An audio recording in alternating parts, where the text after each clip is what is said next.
De droite à gauche, ce Parlement ne représente que la corruption. Vous, capitalistes, vous n'avez cessé de pousser la classe ouvrière à la misère.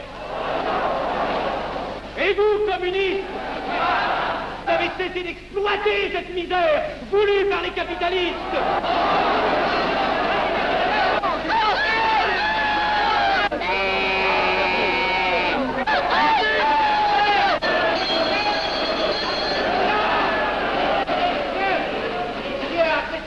Et vous tous, parlementaires, désuets et périmés, insultez-moi le parlementarisme.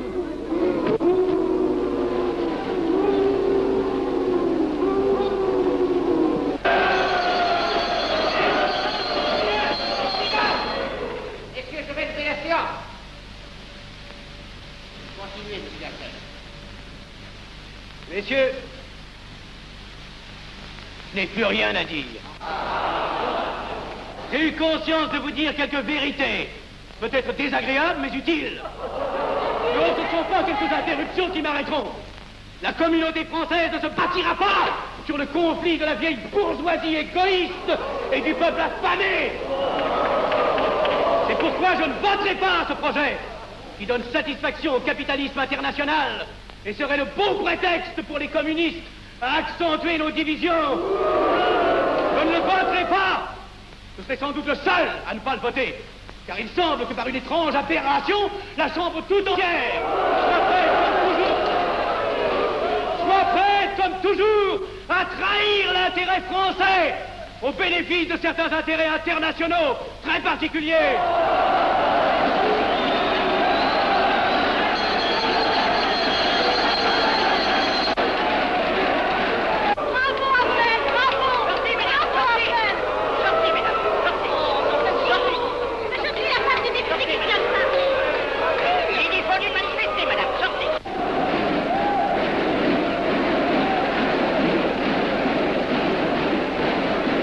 Il a du courage, ce petit Appel. Ces petits nationaux trop puritains nous font perdre notre temps. Il faudrait l'éduquer un peu. De quelle loge est-il? Il n'est pas de chez nous, mon frère Dubois. Tout s'explique. Voilà un garçon intelligent qui a besoin d'une méthode et de conseils. Présentez-le donc. Il est sensible, il faudra procéder avec précaution. Envoyez-lui la rivière, il saura le persuader. J'y vais.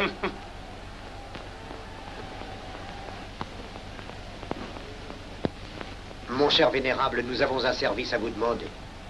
Enfin, dis donc, je vous suis tout dévoué. Le jeune Avenel qui vient de parler assez brillamment devrait subir les épreuves de l'initiation.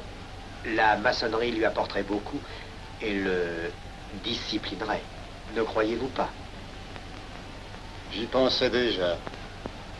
Nous allons nous en occuper activement.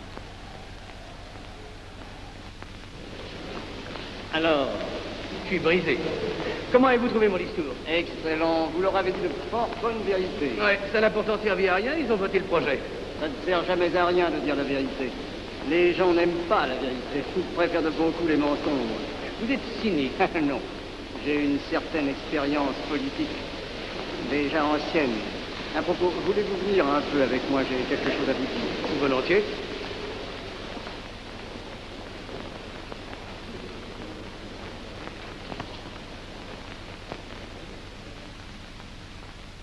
Oui, voyons, je voulais vous dire, si nous reprenions notre conversation sur la franc-maçonnerie, vous m'aviez dit l'autre jour que vous étiez curieux de connaître cette association.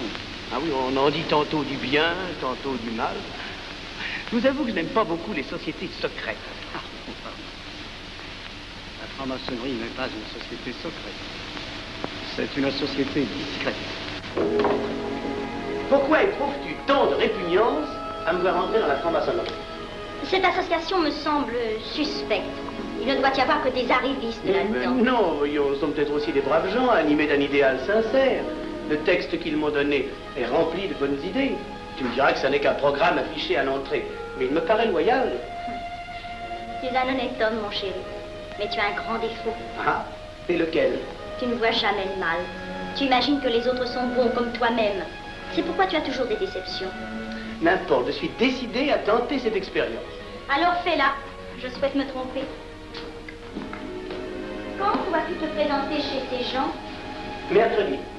Déjà.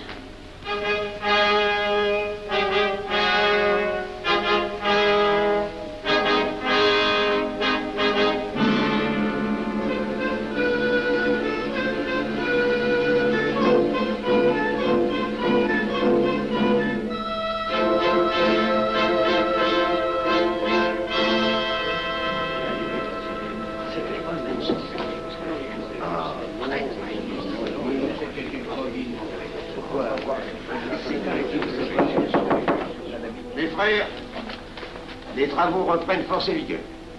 La tenue du comité a voté l'interrogatoire du profane Avenel. Nous allons lire les rapports confidentiels de nos enquêteurs. Pierre Avenel, né en 1902 à Laval, a fait sa première communion. Oh, mon frère Valérie, je vous en prie. Mais déclare ne pas pratiquer régulièrement. A même cessé de fréquenter l'église. Très bien. Mais s'avoue spiritualiste.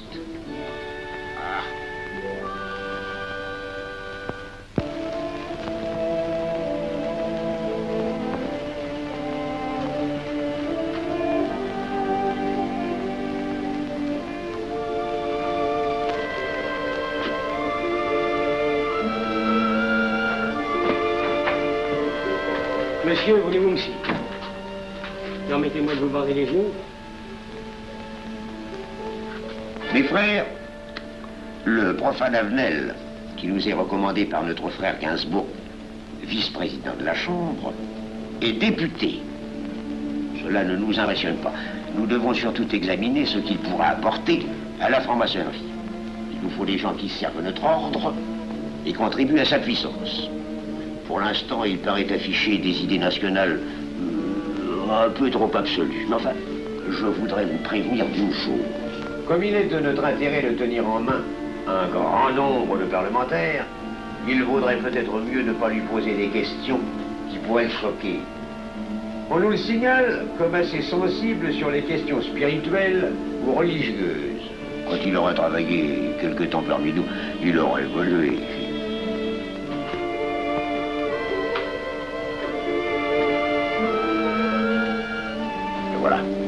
le silence le plus absolu, mes frères.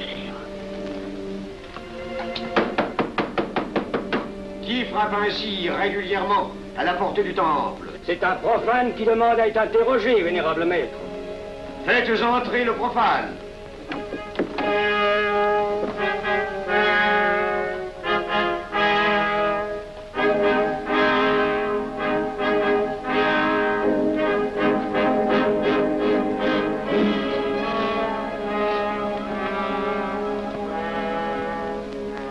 Monsieur, vous avez déclaré vouloir faire partie de la franc-maçonnerie. Mais nous désirons savoir qui vous êtes. Nous allons donc vous interroger sur vos sentiments, vos croyances, vos idées politiques. Répondez-nous sans vous troubler, mais en nous disant la plus stricte vérité. Consentez-vous à cet interrogatoire? J'y consens. Monsieur, croyez-vous en Dieu? Et pourquoi? Il semblait être déçu par ce premier contact avec la maçonnerie. Mais l'interrogatoire est assez pénible. J'ai dû paraître ridicule. Vous vous trompez. D'autres qui sont passés avant vous ont moins bien répondu. Vous avez été reçu avec une majorité convenable, 16 voix contre 10. Comment, j'ai eu 10 voix contre moi? Non, non. 2 seulement. 2. Mais les voix d'opposition comptent pour 5. Ah, un opposant de plus, et vous étiez blackpoolé. La maçonnerie est difficile sur le choix de ses candidats. Pas assez, mon cher, pas assez. Je dois même vous avertir que lorsque vous serez en loge, vous serez déçu. Le milieu maçonnique est épouvantablement médiocre. Vous verrez que vous nous apporterez plus que vous ne recevrez. Mais ces rites dont vous m'avez parlé, ces initiations mystérieuses... De bêtises. Il y en a qui y attachent un certain sens symbolique. La plupart des maçons rient eux-mêmes de ces vieilles pratiques désuètes. Seulement, le jour de votre initiation, tenez-vous bien, les épreuves de la cérémonie ne sont pas commodes.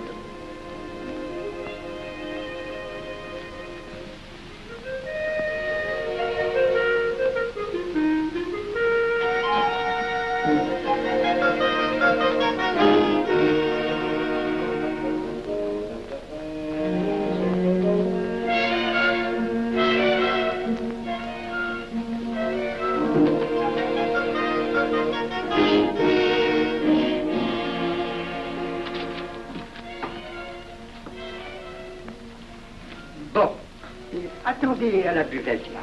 On viendra vous chercher. Alors, mais c'est entendu, mon cher, je m'occupe de ton affaire. Tu peux compter sur moi. C'est très important. Mais c'est entendu, excuse-moi, la tenue va commencer, je suis un peu en retard. Bien, bien.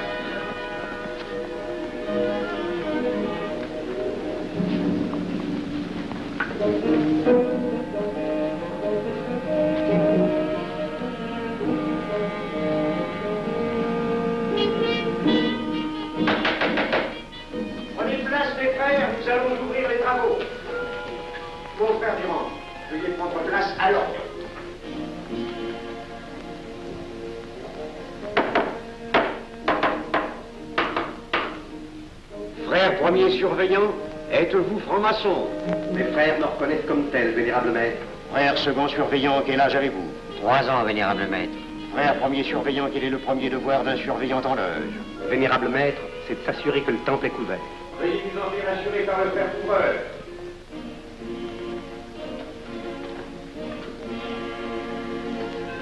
Le temple est couvert, vénérable maître. Frère second surveillant, quel est le second devoir des surveillants en loge? Vénérable maître, c'est de s'assurer que tous les frères présents sont membres réguliers de la loge ou visiteurs connus. Debout, et alors, mes frères. Frère premier et second surveillant, assurez-vous que tous les frères rangés devant vos colonnes sont membres réguliers de la loge ou visiteurs connus.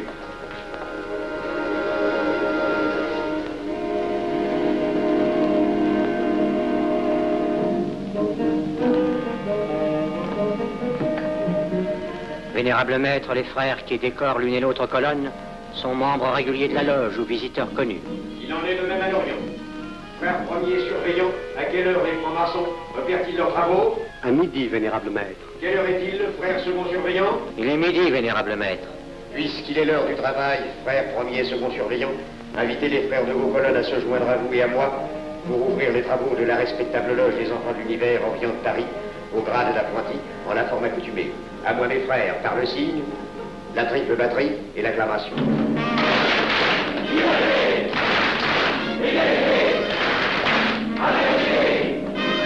Prenez place, mes frères, les travaux sont ouverts.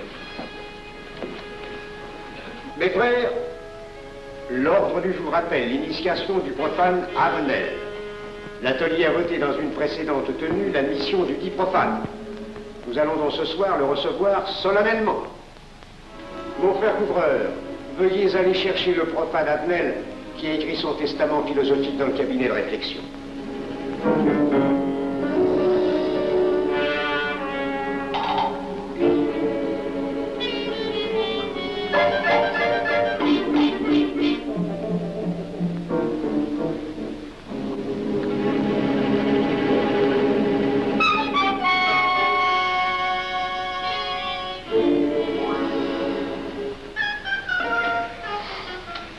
Rigolo leur truc.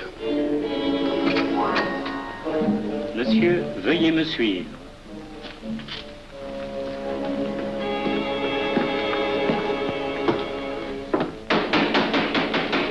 Qui frappe ainsi régulièrement à la porte du temple?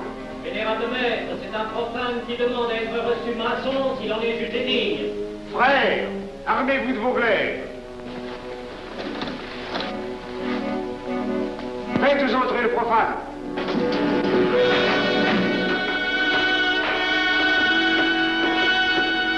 Laissez-vous, monsieur.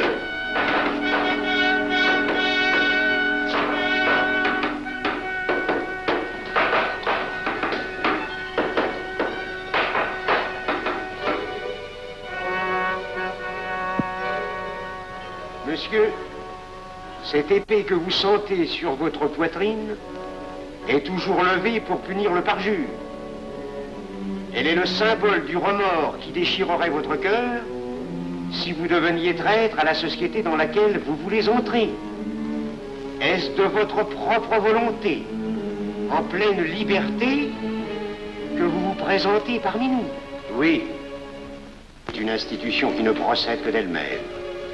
Elle prend sa force dans la raison. Persistez-vous toujours dans vos intentions? Êtes-vous bien déterminé à vous soumettre aux épreuves, quelles qu'elles puissent être? J'y consens. En ce cas, confiez-vous à la main qui va diriger vos pas. Mais, comme il serait imprudent de s'imposer des obligations dont on ne connaîtrait pas l'étendue, il est de la sagesse de cette respectable assemblée de vous dire quels seront vos devoirs si elle vous admet dans son sein.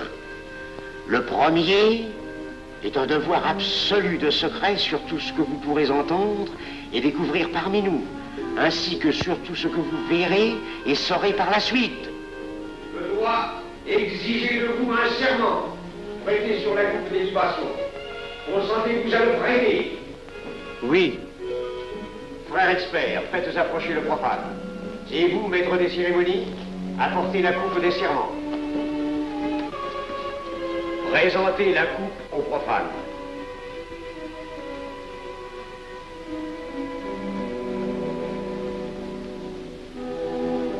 Prononcez avec moi le serment. Je m'engage sur l'honneur, au silence le plus absolu, sur tous les genres d'épreuves qu'on pourra me faire subir. Je m'y engage. Vous devez connaître toute l'importance d'un serment. Si jamais vous manquiez à une parole aussi solennellement donnée, buvez. Buvez! Buvez! Que ce breuvage amer soit pour vous le symbole de l'amertume et du remords que laisserait dans votre cœur le parjure qui aurait souillé vos lèvres. Frère expert, emparez-vous du profane et faites-lui faire son premier voyage.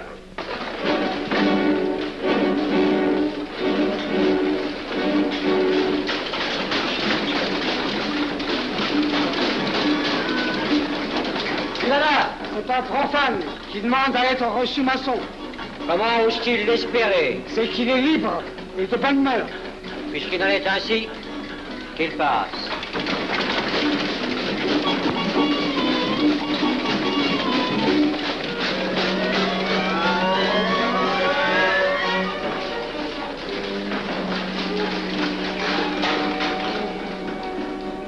Monsieur, le voyage symbolique que vous venez de faire est l'emblème de la vie humaine. Le bruit que vous avez entendu figure les passions qui l'agitent.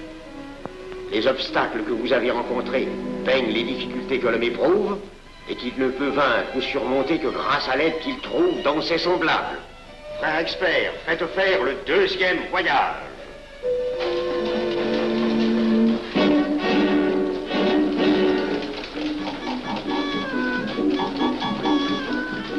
Qui va là?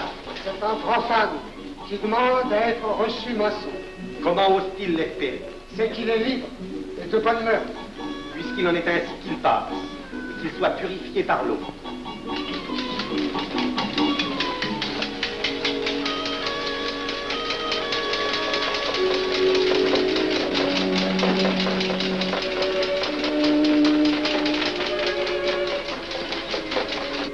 Monsieur, nous avons procédé à l'épreuve de l'eau qui représente l'épuration de votre esprit naissant à la vie maçonnique.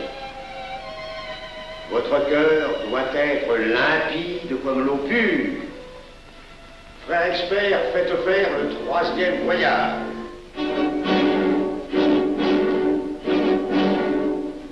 Qui va là? C'est un profane qui demande à être reçu maçon. Comment ose-t-il l'espérer? C'est qu'il est libre et de bonne mœurs. Puisqu'il en est ainsi qu'il passe par les flammes.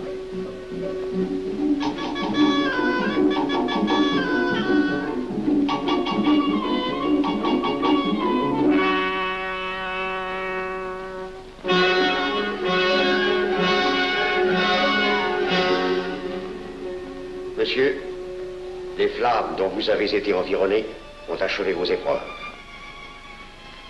L'ordre maçonnique dans lequel vous demandez à être admis pourra peut-être un jour exiger que vous versiez jusqu'à la dernière goutte de votre sang pour sa défense et celle de vos frères. Je vais maintenant vous faire prêter serment à la franc-maçonnerie. Frère expert, amenez le profane à l'hôtel. Mes frères, debout, à l'ordre et glaive aux mains.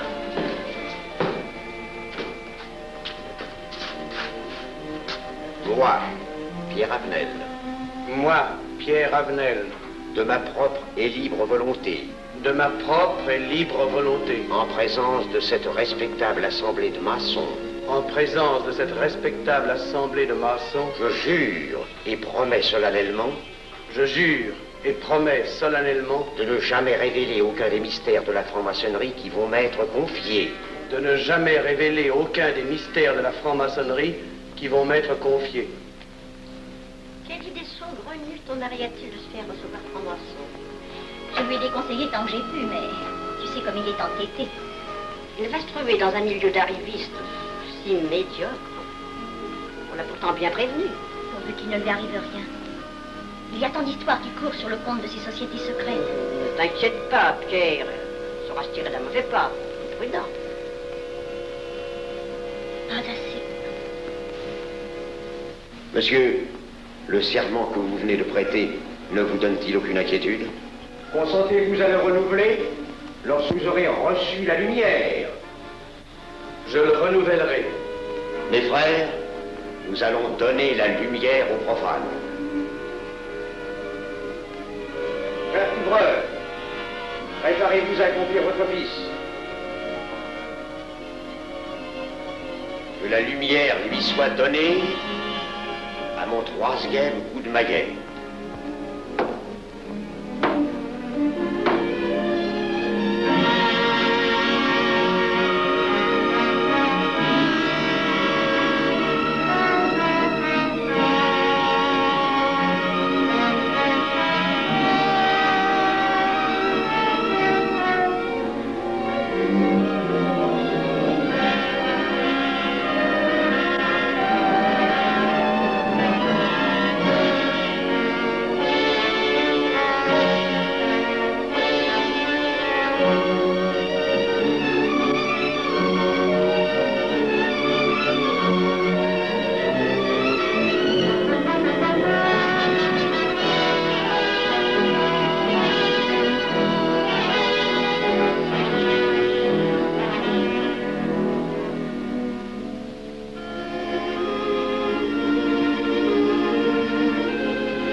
Ces glaives que vous voyez tourner vers vous vous annoncent que tous les maçons voleront à votre secours si vous respectez et si vous observez nos lois. Mais ils vous annoncent aussi que si vous trahissez votre serment, vous n'échapperez pas à la vengeance de tous les frères répandus sur la surface du globe et qui ont juré de punir le parjure.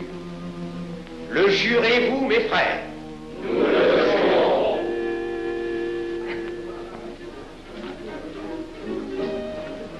Mes frères, à la santé de notre nouveau frère. À votre santé.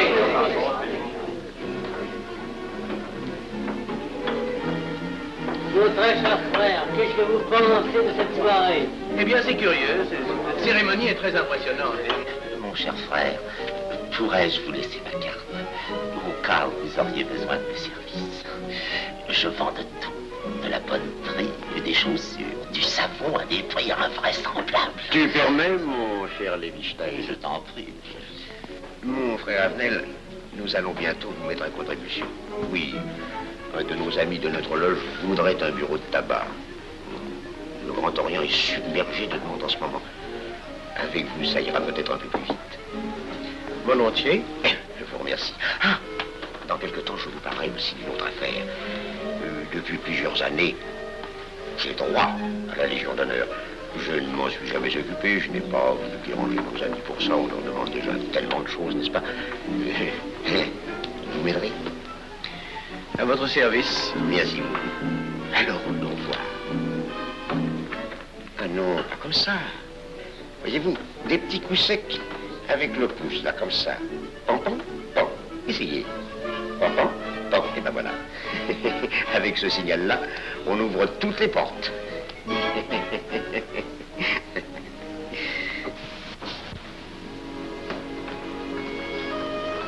Alors, content? Bon. Tu as l'air contrarié. Oh non. Déjà déçu? Pas encore. Tu me raconteras la séance. Ah, j'ai juré de ne rien dire. Même à moi? Écoute, c'était pas ridicule. C'était étrange.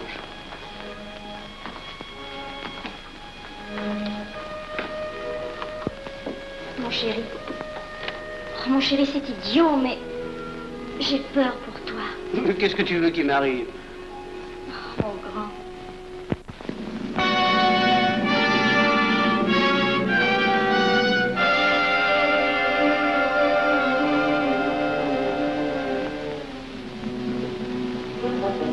Mon très cher frère Avenel, vous êtes député. J'ai un service à vous demander. Lisez l'info, tous les détails sont la plus Mon très cher frère, si vous pouviez m'obtenir cette place, vous me feriez plaisir. Mon cher, donnez donc un coup de téléphone au préfet, qu'il m'ôte cette contravention. Demandez la liberté, le scandale fascinateur. Mon très cher frère Avenel, j'ai besoin d'un bon témoin de moralité dans un procès. C'est un de nos frères qui passe en correctionnel. Il est bien un peu coupable, mais avec un peu d'appui. Et pour manifester cette solidarité maçonnique, je suis sûr que vous voudrez bien vivre. L'arrestation du banquier Charles Lévy. Le faille des banques coopératives. Un nouveau scandale financier. Il faut l'exclure, c'est une fripouille. Oui, évidemment, c'est une fripouille, mais puisque personne ne le sait, nous pouvons le garder parmi nous. Non! Mais je comprends très bien vos réactions, mon cher Avenel. Mais tenez, je vais vous citer un exemple. J'ai vécu pendant 20 ans en maçonnerie avec un frère que je considérais comme un escroc. Ben, je n'ai rien dit, parce que c'était un excellent maçon. Nous ne sommes pas du même avis.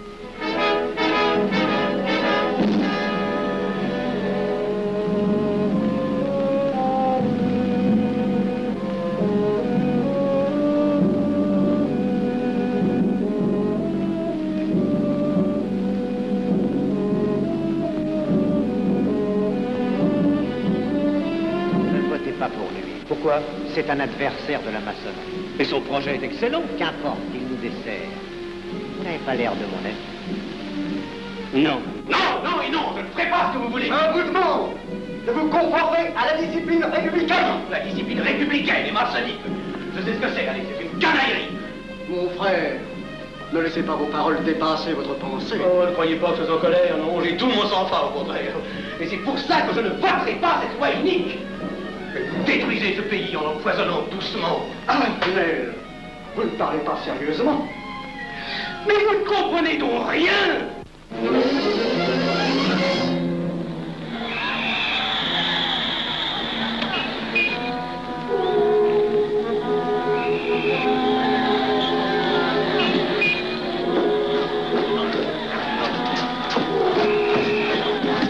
Que se passe-t-il? Regardez. Mais calmez-vous, mon vieux. Ce n'est rien. Rien.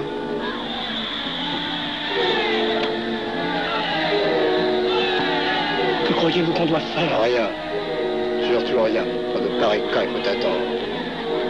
Et croyez-moi, il n'y aura pas d'incident. Tous ces gens vont rentrer se coucher.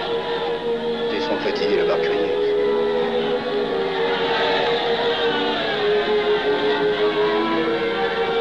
Qu'en pensez-vous, Avenel?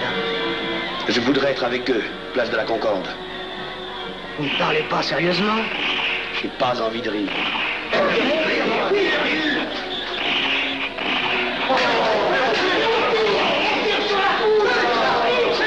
Il faut arrêter ça, oui. Mais surtout, il faut arrêter ça.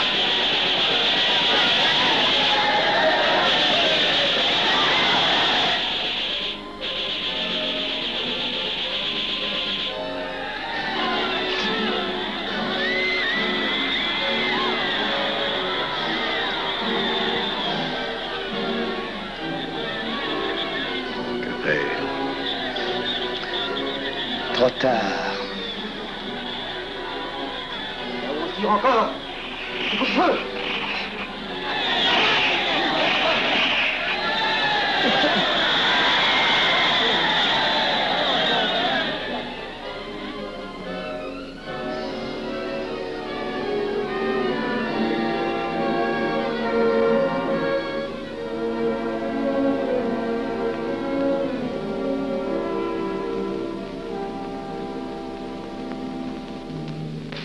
Messieurs, nous avons établi définitivement la liste des membres de la commission d'enquête.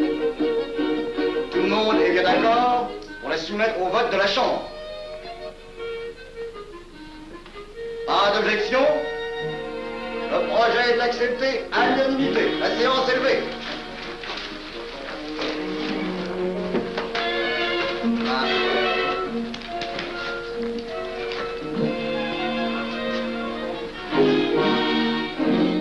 Que ça va marcher? Je ne prévois pas d'opposition. Si cela est ainsi, nous risquons de nous en tirer. Je le crois sincèrement. Nos frères députés nous attendent dans un salon voisin. Ils sont impatients de vous entendre. Bah allons-y. Avenel. À propos, cher ami, je vous ai mis d'office dans la commission d'enquête. Moi, pourquoi? C'est indispensable. J'ai besoin de vous. Venez avec nous. Vos amis nous attendent.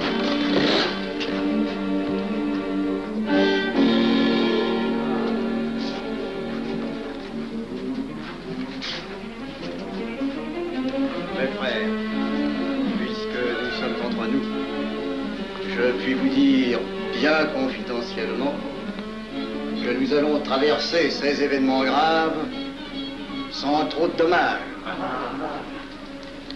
La commission vient d'accepter tout à l'heure les listes que nous avons proposées pour la commission d'enquête. Beaucoup de nos adversaires en font partie, mais dans l'ensemble, les maçons sont encore en majorité. Rassurez-vous donc, ni la République ni la maçonnerie ne sont perdues. Elles ont traversé une crise grave.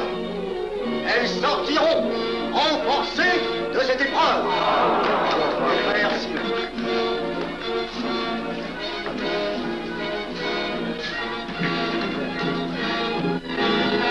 Demandez l'anti-Marfond, le scandale de la commission d'enquête. Demandez l'anti-Marfond, le scandale de la commission d'enquête. Vous me demanderez successivement le Quai d'Orsay, la Banque de France, l'état-major, le secrétaire général du Parti radical socialiste, le temps et les usines d'aviation Guerlain. Bien, monsieur.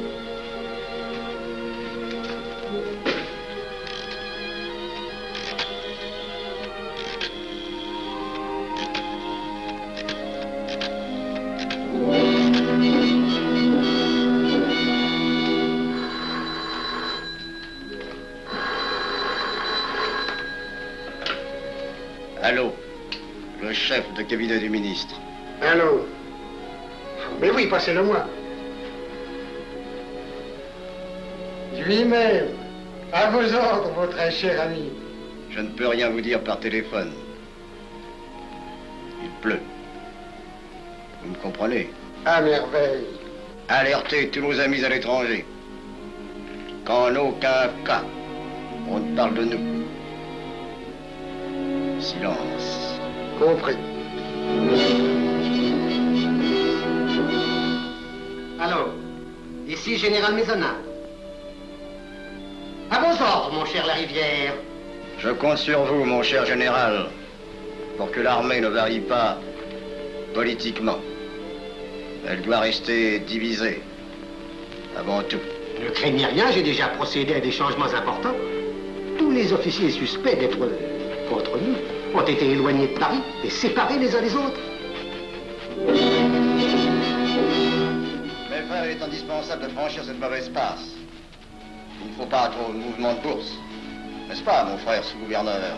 Nous maintiendrons la monnaie. La presse de droite doit essayer d'attaquer la presse de gauche. Pendant quelque temps. Pour donner le change. C'est entendu.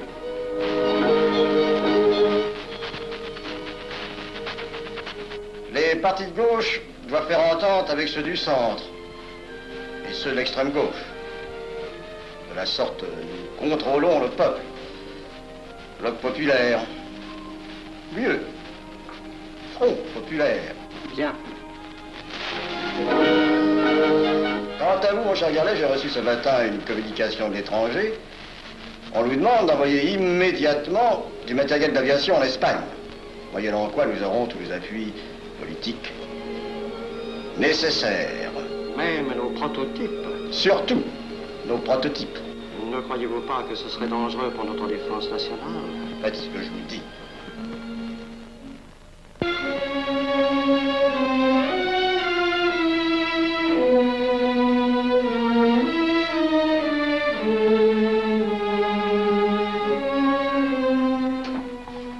Monsieur Avenel, faites entrer.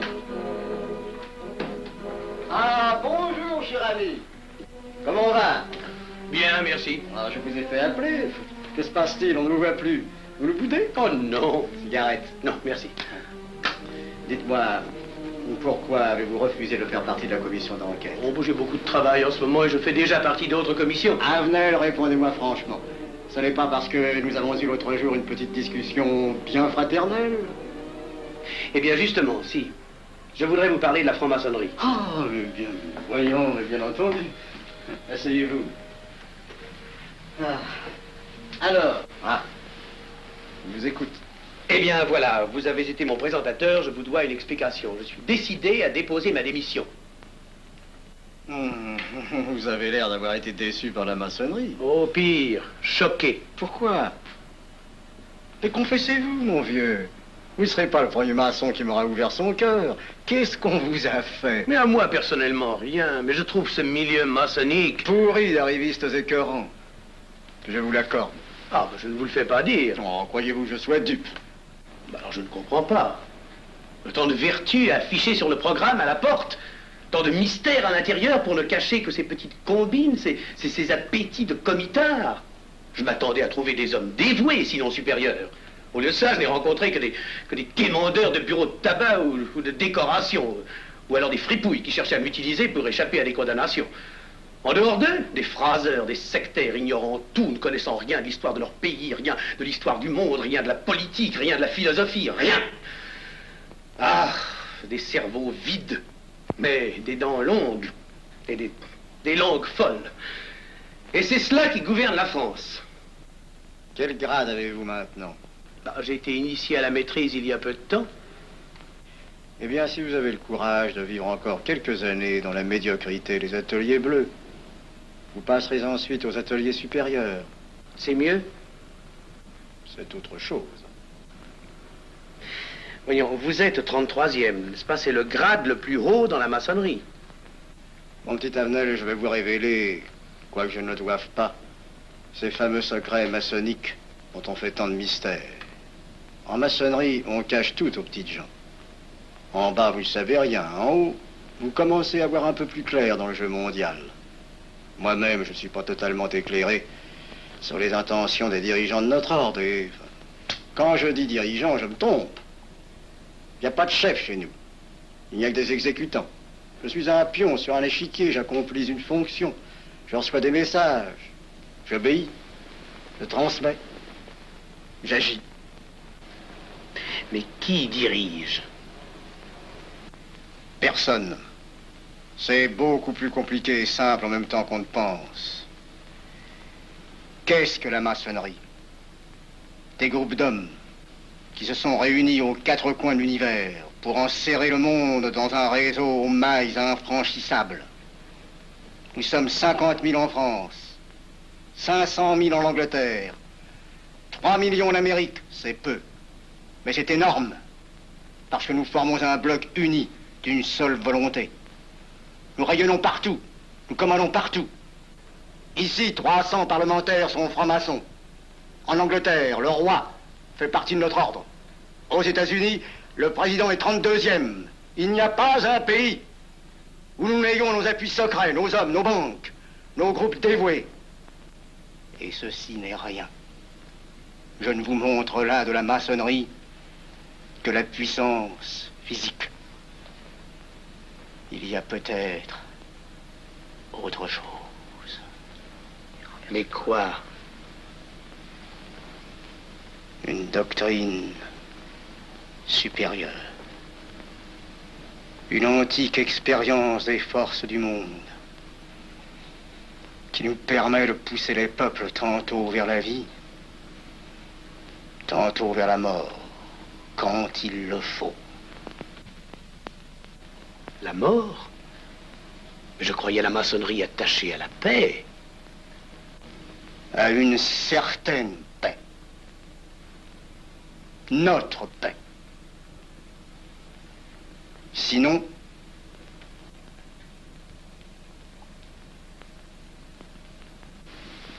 alors, cette démission? Je vais réfléchir.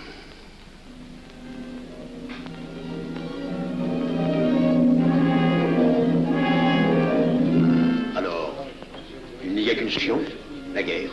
Pour réussir à déclencher la guerre, la maçonnerie a besoin de tous ses hommes. Sur combien de voix pouvons-nous compter à la Chambre? Nos frères parlementaires sont à peu près tous sûrs. Sauf un que j'oserais nommer, car il fait partie de notre loge. Qui donc? Avenel. Il tient des propos contre le Grand Orient et qu'il accuse de vouloir déclarer la guerre à l'Europe. Je n'ai jamais eu confiance en ce type-là. C'est une faute de l'avoir laissé entrer ici. Nous pouvons encore leur amener de meilleurs sentiments. D'autres que vous réussissiez. Qui sait? Nous avons peut-être les moyens pour ça.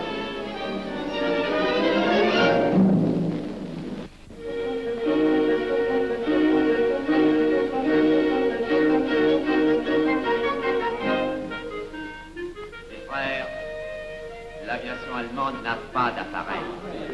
Plus de 2000 accidents d'avion l'année dernière en Allemagne. La ligne Siegfried est à peine construite. Les tanks allemands marchent difficilement. Un détail entre autres qui m'a été rapporté par un de nos frères.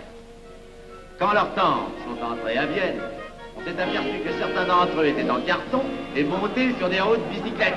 Croyez-moi, mes frères, il nous serait facile d'abattre le national-socialisme dont les exigences sans cesse accrues deviennent intolérables. Et libérer ainsi nos frères réduisent à l'esclavage. Jamais nous n'avons été plus près. En 15 jours, nous réglerions le sort de l'Allemagne. Notre loi régirait l'Europe définitivement. Notre victoire est sûre. C'est faux. C'est faux. Silence. Ce que dit cet homme est faux. Mon frère, je vous rappelle alors, vous n'avez pas la parole. Je le sais. Je suis député et membre de la commission de la défense nationale. Je ne peux pas laisser se prolonger un discours aussi manifestement erroné. Les appréciations de monsieur... De notre frère, Liechtenstein. Oui, si vous voulez. Sur l'état de l'armée que possède l'Allemagne sont des mensonges. Et ajouter foi serait de la stupidité. Mais pourquoi vouloir une guerre entre l'Allemagne et la France? Mon frère, vous n'avez pas la parole. Peu m'importe. Mais je tiens à dire qu'aucun motif réel de conflit ne peut être invoqué. Vous le direz tout à l'heure, après l'exposé de notre frère. Non, je la dirai immédiatement, avant d'entendre des stupidités bellicistes. Mais vous tous, maçons, vous poussez à la guerre.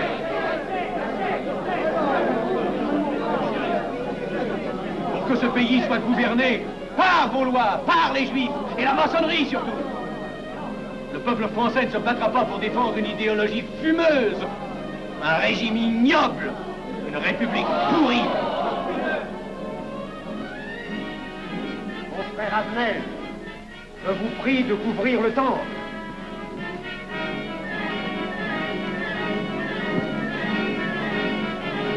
Vous êtes tous des menteurs et des faussaires. Tout chez vous n'est qu'une sinistre comédie.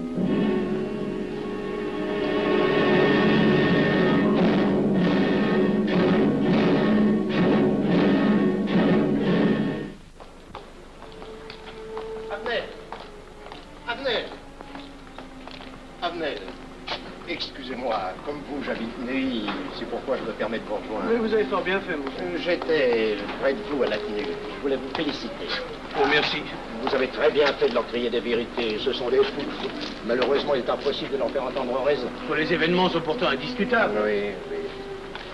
Dites-moi, j'ai des documents confidentiels sur l'action actuelle de la maçonnerie qui peut-être vous intéresseraient. Des documents? Oui, oui, des documents. Vous êtes député, il serait utile et urgent que je vous les communique. Mais je crois bien, où sont-ils? Chez moi, pas très loin d'ici. Si vous avez quelques minutes. Et volontiers, allons. Alors, qu'est-ce qu'on décide? Pétard ou couteau? Le couteau, ça fait moins de bruit. Attention, les voilà.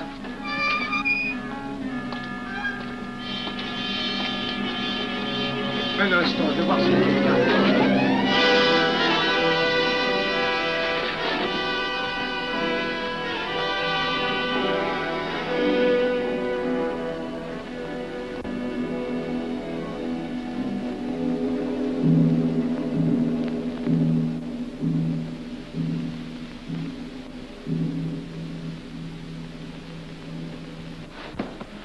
Ne t'inquiète pas, mon chéri.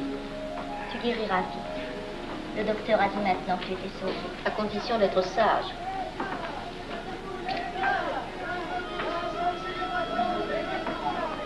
Qu'est-ce qu'on entend? C'est la mobilisation générale, mon chéri.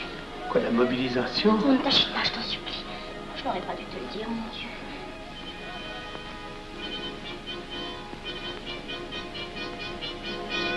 T'en fais pas, mon chéri. Tu reviendras vite.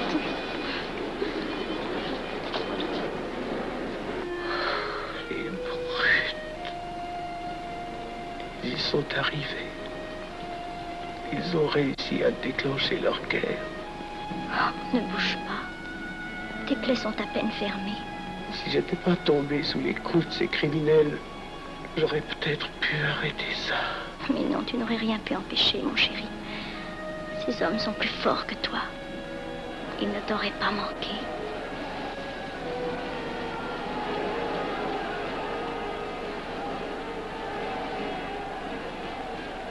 Qu'est-ce que c'est?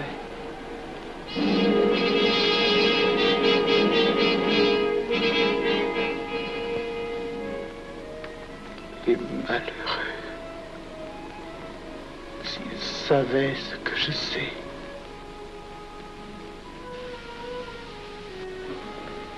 Mes frères, nous pouvons affirmer en toute sérénité que la franc-maçonnerie universelle a présentement atteint son but.